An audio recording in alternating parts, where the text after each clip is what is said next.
این است حیات، آزادی از عیب و قدرت گناه که عیسی امروز به هر کس پیشکش می کند. معنای این دین را قبول کردن نیست، بلکه به عیسی ایمان داشتن است که می گوید من نزد در ایستاده در را می کوبم.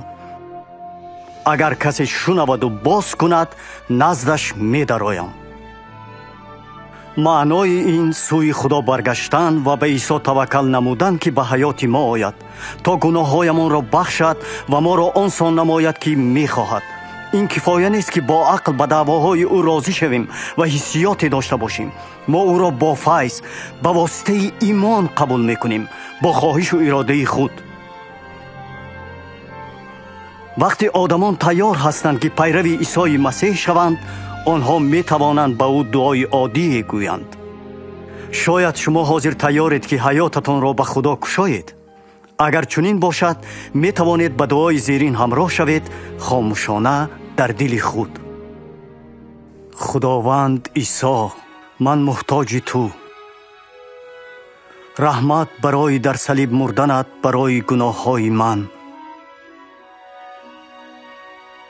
من به گناههایم اقرار می شوم و توبه می کنم. من در حیاتم را می کشایم و تو را چون نجات دهنده و خداوندم قبول می کنم.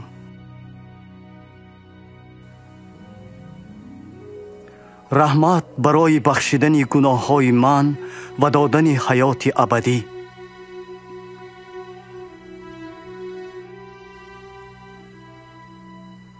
مرا همان آدمی ساز که خودت می خواهی، چون من پیروی تو می شوم. آمین.